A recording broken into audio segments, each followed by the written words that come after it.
Good morning. Welcome to the Allie and Dawn Show from Breazeale's Grocery Bluegrass. We're located at 5109 Liberty Highway, Pendleton, South Carolina. Today is May 15th, 2024. I'm your host, Don Vito, along with my co-host, Mark Stoudemeyer.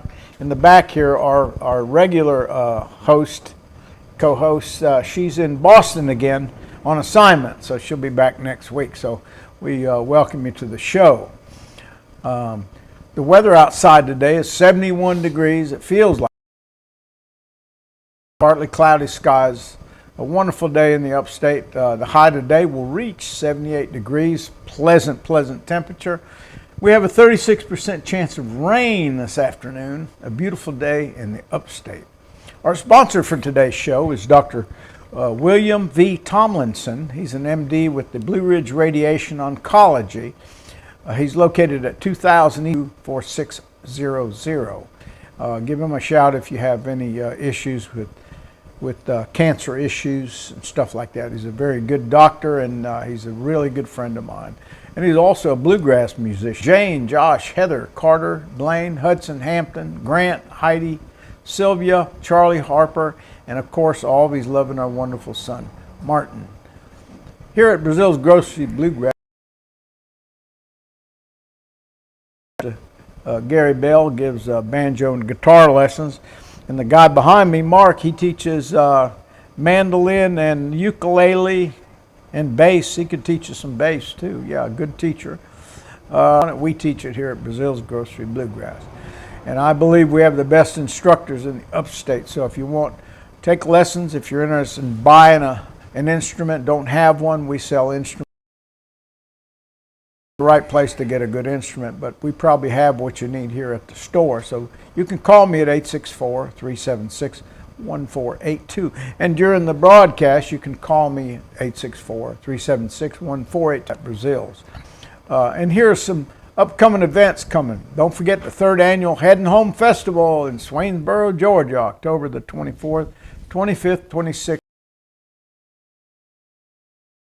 For more information, you can call Libby at 912-432-5885. Again, call Libby for more information on this festival at 912-432-5885. Auctioneers located at 1618 Auction Drive in Pelzer, South Carolina.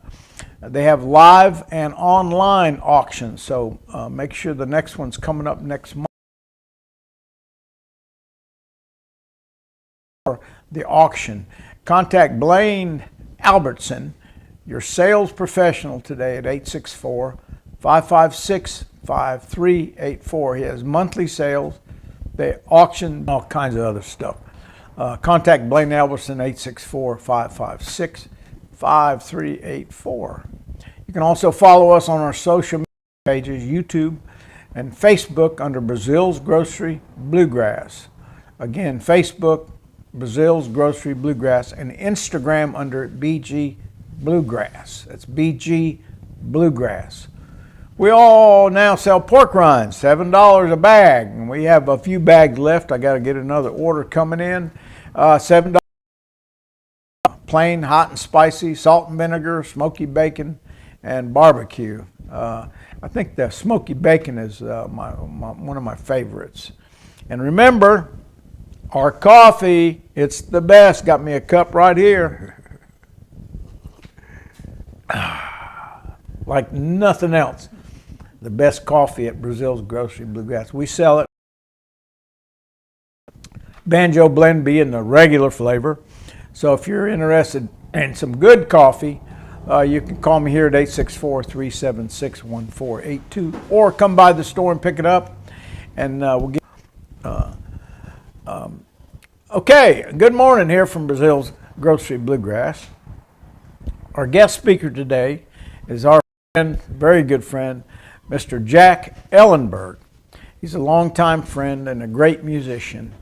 We have a lot to talk about today, so let's welcome to the show your music. Thank you for having me, Don. Yeah. What a great day to be here at Breazeale's Grocery. Yes, sir, buddy. We go back a long ways, don't we? We go back a long way. Yeah, back in 1999, I think we became into existence. Yeah, yeah. And we started there. Actually, we started Bluegrass in the upstate earlier than that, and it was from there and went to the Junkie Lot, because at that time, I think there were over 100,000 people. It was advertised. The Belton Depot wanted to do more. People wanted to be exposed to bluegrass more, so that was the reason for going to the Junkie Lot, because more people everywhere coming to the Junkie Lot. We had as high as 40 musicians at a time, under a canvas tent. Yeah, my partner Dickie McClellan used to own that Jockey Lot, and he'd call me and I'd go out there to visit with him. And I remember those buses from Atlanta. Yeah. Oh, they had half a dozen buses out there. Yeah, it was a big deal then. Through encouragement to try to find another place to play, and that's how we came up with the pick and parlor. I got out and I looked around for the right place, because I didn't want to get in a neighborhood. Because I looked everywhere because I didn't want a big place and I didn't want a small place, but I wanted a place that had enough room where we could have jams on the outside and also have an audience on the inside and a place to do the stage. Because my thought was being part of the pick and parlor, because we would have like a core group that would actually run the stage, and then people would sit out in the audience and they would play along with us. Yeah. And in return, they were able to figure it out. Yeah, yeah. And it sort of put the monkey back on them, basically, to learn. It was about a group setting that we were interested in, teaching people how to play on the stage and then go out and do their jamming and then form groups which they. I think we had 36 kids in bluegrass groups that came out of the pick and parlor. 36, wow. So that went on for a while. Of course, you came along, and so we go back a long ways in our relationship. And that's where our son Martin. That's pretty much where he cut his teeth, because that's the only place at the time that I knew anything. But I was encouraging him because he was getting pretty good on that banjo. So that was the only place around to take a child to learn how to play bluegrass music, or at any age, was at Jack's Pick and Parlor. So we'd go there as often as we could. I think we were there every time you opened, and Martin got excited about it. And actually, Jack, I was doing, and he said, "Daddy, Jack's teaching me some licks on the banjo." So Jack was teaching him some new licks and positioning on the banjo, and I thank you for that, Jack. I appreciate it. It meant a lot to me. It still does. So wait to go play and listen to some good bluegrass, authentic bluegrass music. Now, I don't think you allowed any electric instruments up there. Is that correct? Well, there's a story there, because when I opened those electrical instruments, people playing country music, which I love all of it. But I said, we just got to focus what we're going to do here, and that was out. I think every electric guitar player in Anderson County showed up. So I looked up, and here were these people coming to the pick and parlor with. I said, "Oh my, how am I going to handle this?" Yeah. But anyhow, I invited them in, and we got in the circle, and I told them they could play their acoustic guitars, but we can't hook up the mics. I mean, the amps. Because, that's not what we do. Nothing wrong with what they do or what we were doing. It just wasn't the focus of I kept it going, and it went on for 16 years. So. Wow, 16 years. The other day, we went to the depot to kind of figure out what we were going to do, the stage arrangements, and, how it was all. Anyway, the depot, I had never been to the depot. I never went to a bluegrass thing at the depot. because I guess when I came around, some of them have gone and passed away, and they're up in the bluegrass heaven somewhere. A lot of good musicians have gone. Last time I counted, since I've been open 17 years, and we've lost about 26 people in 26 years that have come through here and have gone on, you know. Yeah. So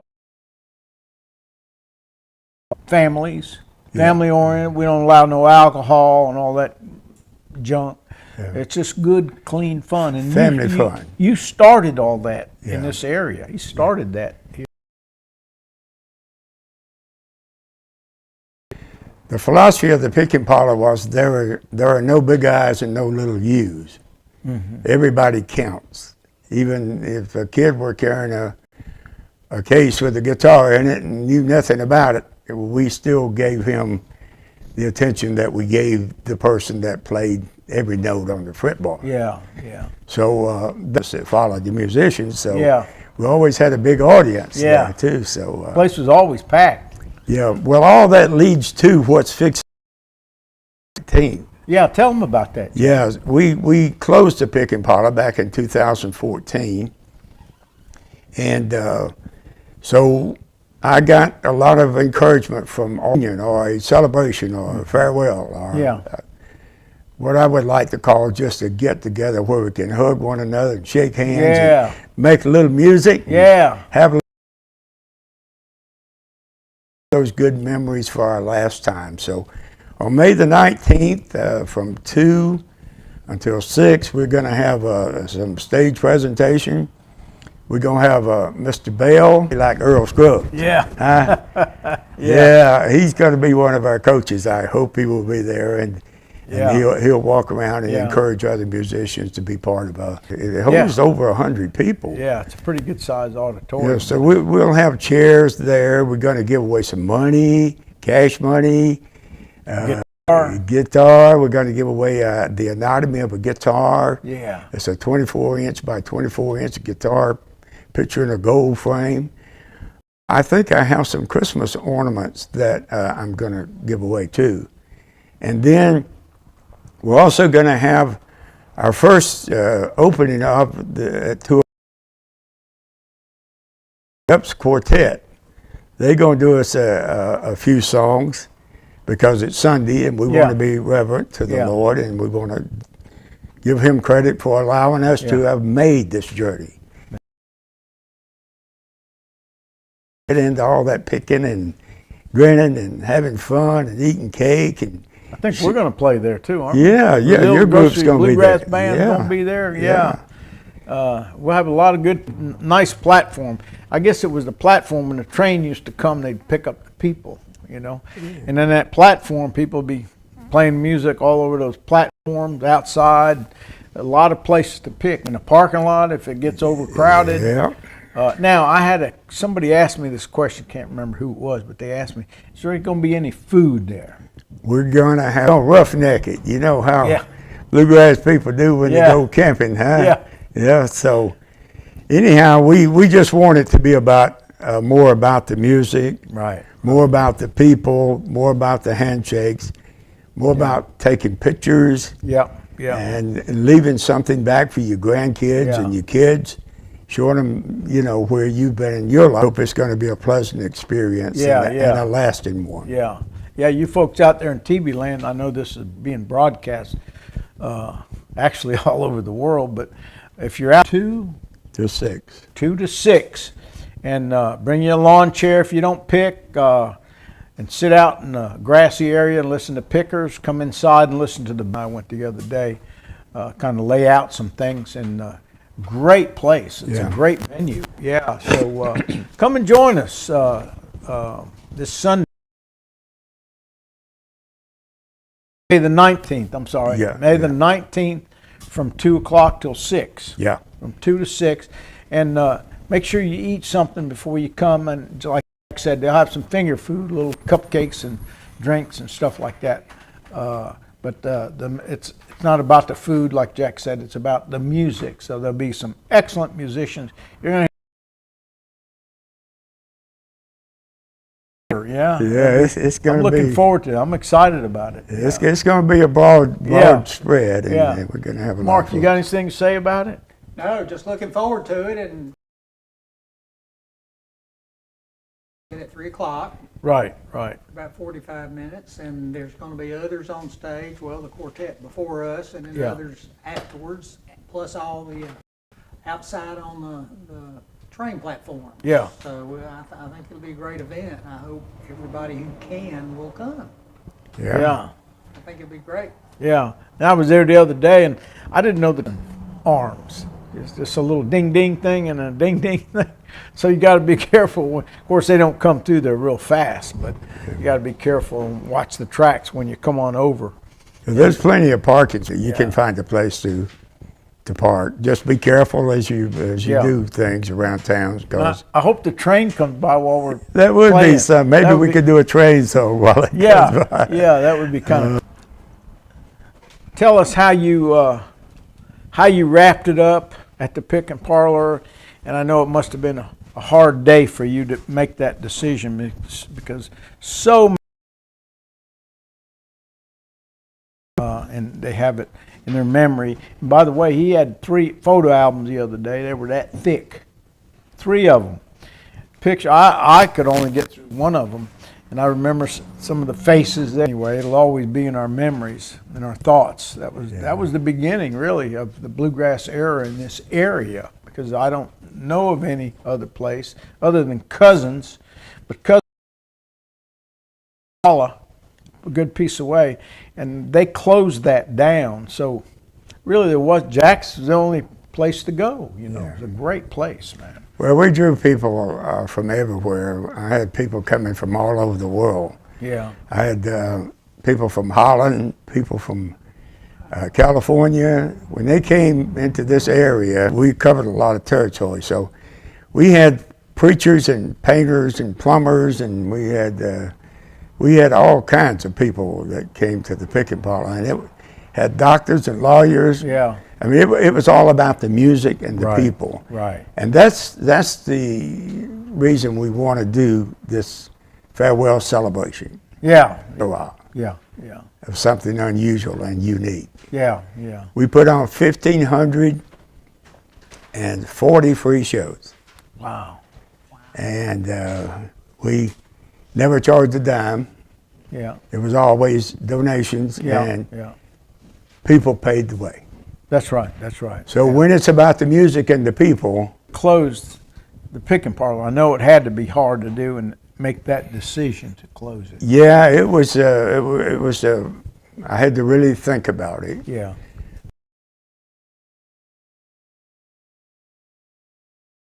Coming up in my life, and then we were doing weekend gigs. Yeah. We were playing all over the whole upstate. Even had gigs in Atlanta and went all the way up to Roanoke, Virginia, and played. So it was taxing to me as a person to do it twice a week at the Pick and Parlor. That's a lot. Yeah. And then go out on the weekends and do going. I'll bet it was. But Did you cry? well, when I look at these scrapbooks, every once in a Yeah, while, you get a little I'll tear. reach up Yeah. and get a little tear. You know? Yeah. Now, that's what music does to you. We gonna do a song? Yeah. Let's. We got a couple of songs we're going to do for you before we get off air. We got maybe 5 minutes or so to do a couple of tunes for you. These scrapbooks you have. Oh yes, we have 10 scrapbooks, and they have anywhere from 40 to 50 pages in each one. I just saw 3 of them. Books cover. We had a person that did it for us. She and her husband. They followed us and were photographers for us, and then they had them. Sometimes I reach up and wipe a tear because I know it brings gotta back a lot of memories. Got to be tough. Yeah. They're amazing scrapbooks. Really nice. You know, when I'm done with this place, my grandboys, Hudson and Hampton, they're going to take over. I've actually kind of been training them. They come over here and open the store for me. And so they need to step up because one day they're going to be doing this place. We'll keep it going forever till Jesus comes. Yeah, might as well. Yeah, Well, I think music, that's right. but nothing like bluegrass music. There's nothing like it. It's Nothing like exciting music. It stirs the emotions. it. Yeah. Hurts. Yeah.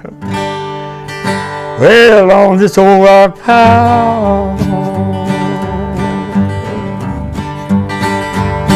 with a ball and a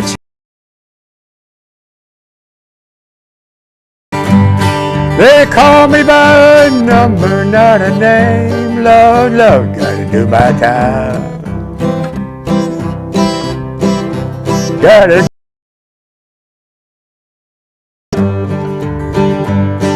with aching heart and a wearied mind.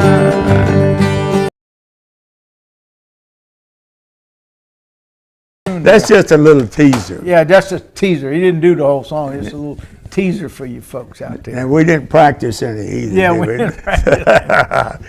This is raw stuff. And that's the way bluegrass is really mostly done, isn't it? That's how it's done. Yeah, yeah. Then it all comes together Yeah, somehow or yeah, another. yeah, Yeah. yeah. So you got a song too, don't you? Yeah, let's do a little, one of my favorite, there's home. There's a well-beaten path on this old mountainside where I wandered when I was along to the place I call home in those Blue Ridge hills far away. Ah, sing it, Don. Oh, I love those hills till I did roll. When I die, won't you bear me home that old mountainside? Make my rest place on the hill so high. Up those hills of Virginia, from those Blue Ridge hills I did roll. When I die, won't you bear me home the mountain, in my Blue Ridge mountain home. How about that, folks? Huh? Hey, we got a little audience out there. Yeah, we got how many more minutes we got, producer? We got 1 more minute. Okay, so anyway, thank you for joining us today at Breazeale's Grocery Bluegrass, and thank you for just a little bit of his story, because if he told the whole story, we'd be here for a couple weeks, because Jack's got some good stories, good memories. I love talking to Jack every time I hear. And by the way, he comes here once a month, and he does a teaching, banjo, guitar, fiddle, whatever. He does a teaching once a month here. Great. I mean, it's a great teaching tool. So if you want to come, it's free of charge. It doesn't cost anything. If you have an instrument, come and sit down. And this is where you learn, when you sit with people and play. Yeah. Slow jam. And then Mark Stoudemire, he does one a month here as well. And again, they're both free. They don't charge anything, which is a blessing to me to have both of these fantastic musicians come and help people learn the instrument, learn how to play and sing. Yeah. Thank you, Don, for having me. Yeah. I appreciate Thank you, Jack, for Yes, coming. sir.